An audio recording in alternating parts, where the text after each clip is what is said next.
Hello, this is Gina Donahue, the owner and founder of Elevate Functional Medicine. Thanks for joining us today so that you can learn a little bit about thyroid hormones.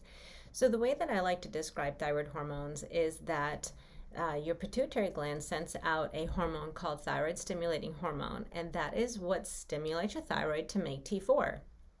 Thyroid stimulating hormone is essentially an inactive hormone as far as thyroid hormones at the receptor site inside your cell. So, thyroid stimulating hormone tells your thyroid to make T4. T4 is an inactive hormone that goes back and tells your pituitary gland that your thyroid is working. So, that is what I like to refer to as the administrative conversation regulating thyroid hormone production. But then every single cell in your body has a thyroid hormone receptor, and the active hormones that bind to your cells, your thyroid receptors, that's actually T3. And your body has two forms of T3. It has free T3, which binds to your thyroid receptor and upregulates or turns on cellular metabolism. Then we have reverse T3 that binds to that same receptor and just occupies it. So it doesn't really turn off your cell or your cellular metabolism. So in this case, the opposite of on is not off, it's just neutral. And free T3 is shaped one way. So when it locks into the thyroid receptor, it turns it on and upregulates thyroid hormone activity. Reverse T3 is the exact reverse of free T3. So what happens is it's able to fit into the thyroid receptor, just like a lot of keys can fit into a lock, but you can't turn the key. So reverse T3 just doesn't actually lock into the receptor to upregulate thyroid cellular metabolism or just cellular metabolism.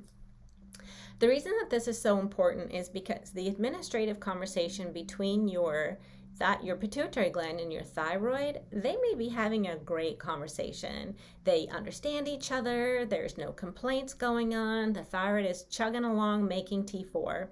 But at the receptor site, your actual number of employees that are showing up to work, that may be off.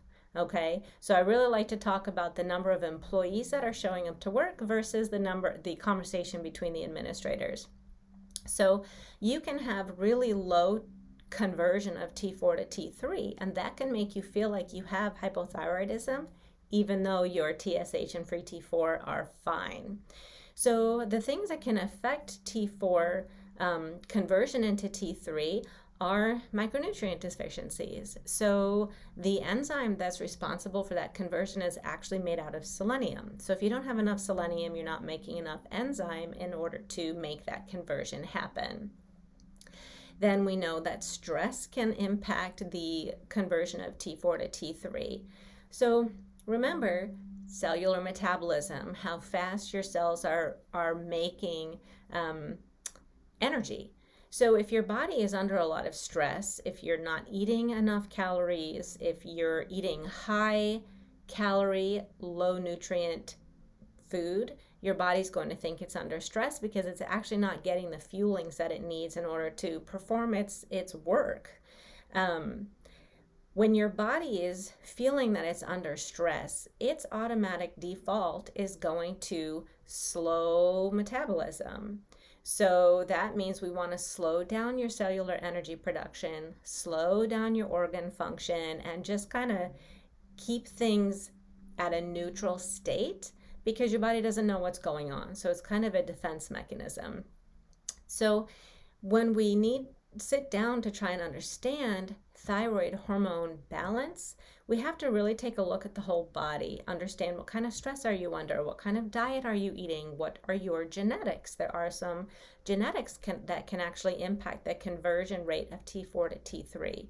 And we also want to take a look at your antibodies the first time if you've never had your antibodies tested. People can develop antibodies against their thyroid at any point in your life.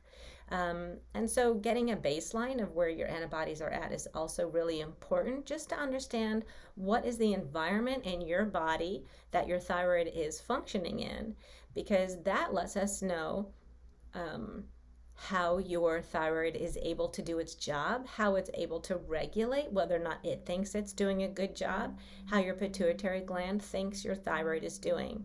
So, even when it comes to just a simple thyroid hormone assessment, I like to look at the whole person because your thyroid doesn't live by itself talking to your pituitary gland. Your thyroid lives in your body. So the signals that your body are given to your thyroid, that's kind of what regulates how well your thyroid is functioning and how well your thyroid hormone is able to enter into your cells to do the work of the thyroid on a cellular level. So, vitamin D, omega 3, selenium, iodine, there's a lot of nutrients involved in this whole process. So, that's a little bit about how I think about the thyroid and how I like to evaluate it when you come in to see me.